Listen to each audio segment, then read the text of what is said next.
Tiffin ఎలా ఉన్నా కూడా చట్నీ రుచిగా ఉంటే చాలు, ఇంకో 2 ఇడ్లీలు, ఇంకో దోస కూడా తినాలనిపిస్తుంది కదా! నిజానికి చాలామంది టిఫిన్ కంటే కూడా చట్నీకి ఎక్కువ ఇంపార్టెన్స్ ఇస్తారు.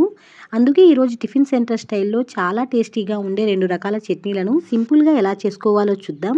కానీ నేను చెప్పే చిన్న చిన్న సీక్రెట్ టిప్స్ మాత్రం అస్సలు మిస్ అవ్వకండి. అవే ఈ చట్నీకి అసలైన టేస్ట్‌ని తీసుకొస్తాయి. హాయ్ అండి.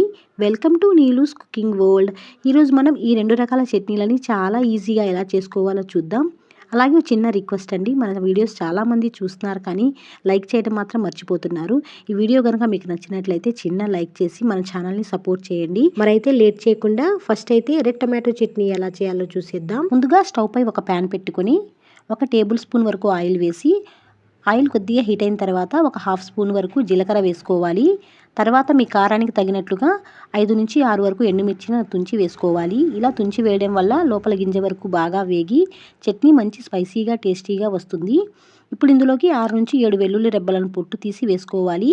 ఇవి కొద్దిగా వేగిన తర్వాత ఒక మీడియం సైజులో ఉండే ఉల్లిపాయని తీసుకొని ఇలా సన్నగా కట్ చేసుకుని వేసుకోవాలి. ఉల్లిపాయలు మరీ ఎక్కువసేపు వేయించాల్సిన అవసరం లేదండి. 1 నిమిషం పాటు లైట్గా రంగు మారేంత వరకు వేయించుకుంటే సరిపోతుంది. ఇలా వేగింది కదా! ఇప్పుడు ఇందులోకి 3 బాగా పండిన టమాటాలను కొంచెం పెద్ద ముక్కలుగా కట్ చేసుకుని వేసుకోవాలి. టమాటాలు త్వరగా మెత్తబడటానికి ఈ చట్నీకి సరిపడా ఉప్పు 1/2 స్పూన్ వరకు వేసుకోవాలి. తర్వాత అన్నీ బాగా కలిసేలాగా ఒకసారి ఇలా కలిపేసుకొని మూత పెట్టేసి 10 నిమిషాల పాటు మీడియం ఫ్లేమ్లో మగ్గించుకోవాలి.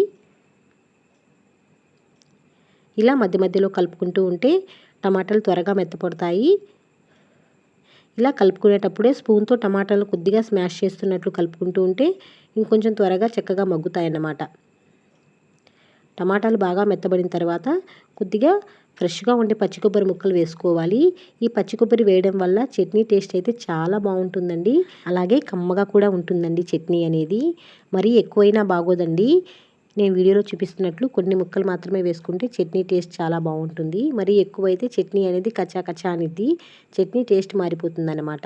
పచ్చి కొబ్బరి వేసిన తర్వాత మరీ ఎక్కువసేపు ఫ్రై చేయాల్సిన అవసరం లేదండి. ఒకసారి కలిపేసి కొద్దిగా కరివేపాకు, సన్నగా కట్ చేసి పెట్టుకున్న కొత్తిమీర వేసి ఒకసారి బాగా కలిసేలా కలిపేసుకుని వెంటనే స్టవ్ ఆఫ్ చేసుకోవాలి. ఇలా ఒకసారి కలుపుకున్నాం కదా! ఇప్పుడు ఇందులో ఒక చిన్న సీక్రెట్ ఇంగ్రీడియంట్ వేయాలండి.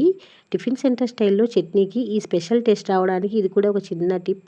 అదే కొద్దిగా పంచదార. అవును, మీరు విన్నది నిజమే. ఒక హాఫ్ స్పూన్ కంటే కొంచెం తక్కువ పంచదార వేస్తే సరిపోతుంది. ఇలా పంచదార వేయడం వల్ల చట్నీ అనేది తీపిగా అనిపించదండి. టమాటాలో ఉండే పులుపు, కారం అన్నీ చక్కగా బ్యాలెన్స్ అయ్యి చట్నీ రుచి మాత్రం చాలా బాగుంటుంది. ఒకసారి ఇలా చేసి చూడండి. టేస్ట్‌లో ఉన్న డిఫరెన్స్ మీకే తెలుస్తుంది. చక్కగా ఇలా పూర్తిగా చల్లారిన తర్వాత ఈ చట్నీని ఒక చిన్న మిక్సీ జార్లో వేసుకొని ఇలా మెత్తగా గ్రైండ్ చేసుకోవాలి. మరీ ఫైన్గా కాకుండా కొద్దిగా బరకలా ఉండేలా ఇలా గ్రైండ్ చేసుకోవాలి. అలా చేస్తేనే ఈ చట్నీ టిఫిన్ సెంటర్ స్టైల్ టెక్స్చర్తో చాలా టేస్టీగా ఉంటుంది. ఇప్పుడు ఈ చట్నీని ఒక బౌల్లో తీసేసుకోవాలి. ఈ చట్నీని ఫ్రిడ్జ్లో పెట్టుకుంటే వారం రోజుల నుంచి 10 రోజుల వరకు స్టోర్ చేసుకోవచ్చు. ఎప్పుడు కావాలంటే అప్పుడు కొద్దిగా నీళ్లు కలిపి మీకు నచ్చిన కన్సిస్టెన్సీలో అడ్జస్ట్ చేసుకొని ఫ్రెష్గా తాలింపు పెట్టుకుంటే చట్నీ టేస్ట్ ఇంకా అద్భుతంగా ఉంటుందండి. నెక్స్ట్ ఇప్పుడు ఈ చట్నీ తాలింపు కోసం ప్యాన్లో కొద్దిగా ఆయిల్ హీట్ చేసుకుని హాఫ్ స్పూన్ ఆవాలు, కొద్దిగా జీలకర్ర, కొద్దిగా శనగపప్పు వేసుకోవాలి.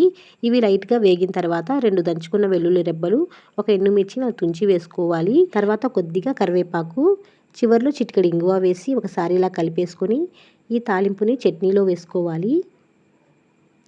అంతే, మన tiffin centre style red tomato chutney అనేది రెడీ అయిపోతుంది. చూడండి, చూస్తేనే తినాలి అనిపించేంత టేస్టీగా ఉంది కదా! ఎంత బాగుందో. ఈ చట్నీ ఇడ్లీ, దోస, వడ ఇలా ఏ బ్రేక్ఫాస్ట్తో తిన్నా అద్భుతంగా ఉంటుంది. ఒకసారి ఇలా చేసి చూడండి. ఇంట్లో అందరికీ ఖచ్చితంగా నచ్చుతుంది.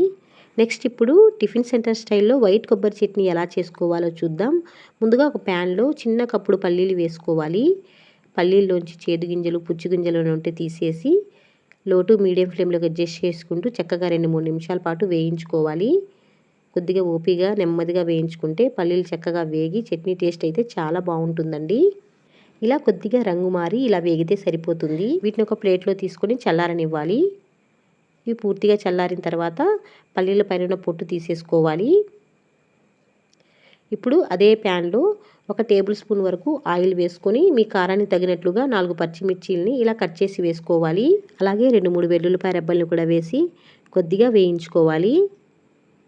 తర్వాత పావు స్పూన్ వరకు జీలకర్ర కూడా వేసి ఇది కూడా కొద్దిగా లైట్గా వేగిన తర్వాత మీడియం సైజులో ఉండే ఉల్లిపాయని సన్నగా కట్ చేసి వేసుకోవాలి.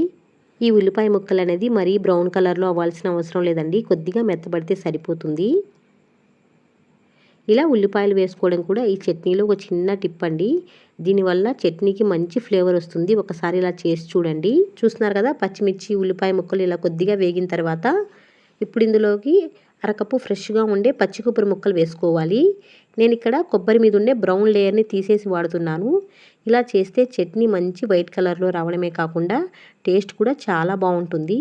పచ్చి కొబ్బరి వేసిన తర్వాత ఎక్కువసేపు వేయించాల్సిన అవసరం లేదండి. ఒకసారి ఇలా కలిపేసుకొని చివరిలో కొద్దిగా కొత్తిమీర వేసి అంతా కలిసేలా ఇలా ఒకసారి మిక్స్ చేసుకొని వెంటనే స్టవ్ ఆఫ్ చేసుకోవాలి. ఇప్పుడు ఈ మిశ్రమం పూర్తిగా చల్లారనివ్వాలి. ఇలా చల్లారిన తర్వాత ఒక చిన్న మిక్సీ జార్లోకి వేసుకోవాలి. ఇప్పుడు ఇందులోకి ఈ చట్నీకి సరిపడా ఉప్పు అనేది వేసి మనం ముందుగానే వేయించి పొట్టు తీసేసిన పల్లీలు కూడా వేసుకోవాలి. ఇలా పల్లీలు కూడా వేసేసుకున్నాం కదండి. ఇప్పుడు ఇందులో వాటర్ అనేది ఏమీ వేసుకోకుండా కొంచెం కచ్చాపచ్చాగా ఇలా గ్రైండ్ చేసేసుకోవాలి. ఇలా గ్రైండ్ చేసేసుకున్న ఈ పచ్చడిలో కొద్దిగా వాటర్ని వేసుకొని మరీ ఫైన్గా కాకుండా లైట్ బరకుండే విధంగా ఇలా మిక్సీ పట్టుకోవాలి. చూస్తున్నారు కదా, చట్నీ అనేది మరీ పలచగా కాకుండా ఇలా కొద్దిగా గట్టిగా గ్రైండ్ చేసుకుంటే చట్నీ టెక్స్చర్ అనేది చాలా బాగుంటుంది. ఇప్పుడు దీన్ని ఒక బౌల్లోకి ట్రాన్స్ఫర్ చేసుకుందాం. చట్నీ అనేది ఇలా కొద్దిగా గట్టిగా ఉన్నప్పుడే మనం చట్నీని ఫ్రిడ్జ్లో కొంచెం తీసి పెట్టుకుంటే మనం 2-3 రోజుల వరకు ఫ్రెష్గా వాడుకోవచ్చండి. మనకి ఎప్పుడు కావాలంటే అప్పుడు కొద్దిగా వాటర్ అనేది ఇలా కలుపుకొని ఫ్రెష్గా తాలింపు పెట్టుకుంటే చట్నీ టేస్ట్ అయితే నిజంగా చాలా బాగుంటుందండి. ఈ చట్నీని పిల్లల నుంచి పెద్దవాళ్ళ వరకు చాలా ఇష్టంగా తింటారండి. చట్నీ కలర్ కానీ టెక్స్చర్ కానీ చూస్తుంటేనే మీకు అర్థమైపోతుంది కదా ఎంత బాగుంటుందో. ఇప్పుడు చట్నీకి మంచి తాలింపు అనేది పెట్టుకుందాం. ప్యాన్లో కొద్దిగా ఆయిల్ వేసుకొని ఆవాలు, జీలకర్ర, ఒక ఎండుమిర్చి, కరివేపాకు వేసి బాగా వేగిన తర్వాత ఈ తాలింపుని చట్నీలో కలిపేసుకోవాలంతే. మన టిఫిన్ సెంటర్ స్టైల్ వైట్ కొబ్బరి చట్నీ అనేది రెడీ అయిపోతుంది. చూడండి, ఈ 2 చట్నీలు చూస్తుంటే నోరు ఊరిపోతుంది కదా. వేడి వేడి ఇడ్లీ, దోశ, వడ, పునుగులు ఇలా ఏ బ్రేక్ఫాస్ట్తో తిన్నా అద్భుతంగా ఉంటుందండి. ఎస్పెషల్లీ పెసరట్లోకి అయితే ఇంకా చాలా బాగుంటుందండి. ఈ 2 చట్నీల్లో మీకు ఏది ఎక్కువ నచ్చిందో కమెంట్లో తప్పకుండా చెప్పండి. అండ్ అలాగే ఈ చట్నీస్ని మీరు ఏ బ్రేక్ఫాస్ట్లో ఎక్కువగా ఇష్టపడతారు అనేది కూడా తప్పకుండా చెప్పండి. చూస్తున్నారు కదా, ఇలా వేడి వేడి ఇడ్లీల పైన ఈ చట్నీ వేసుకొని తింటుంటే ఎన్ని తింటున్నామో కూడా లెక్క ఉండదండి. ఈ చట్నీస్ కోసమే టిఫిన్ తినేంత రుచిగా ఉంటాయి. తప్పకుండా మీరు కూడా ట్రై చేయండి. అండ్ అలాగే ఈ తెల్లటి మెత్తటి స్పాంజీలా ఉండే ఇడ్లీ రెసిపీ కూడా ఆల్రెడీ మన ఛానల్లో పోస్ట్ చేశానండి. డిస్క్రిప్షన్లో లింక్ ఇస్తాను, వీలుంటే ఒకసారి చూసేయండి. ఈ 2 చట్నీలతో కలిపి తింటుంటే కాంబినేషన్ ఇంకా సూపర్గా ఉంటుందండి. అయితే మరి ఈ చట్నీస్ని డెఫినెట్గా మీరు కూడా ట్రై చేయండి. ట్రై చేసిన తర్వాత మీకు ఎలా కుదిరిందో కమెంట్ సెక్షన్లో ఫీడ్బ్యాక్ని ఇవ్వండి. ఈ వీడియో నచ్చితే చిన్న లైక్ చేసి మన నీలూస్ కుకింగ్ వరల్డ్ ఛానల్కి కొత్త వాళ్ళైతే సబ్స్క్రైబ్ చేసుకొని మీ ఫ్రెండ్స్ అండ్ ఫ్యామిలీతో కూడా షేర్ చేయండి.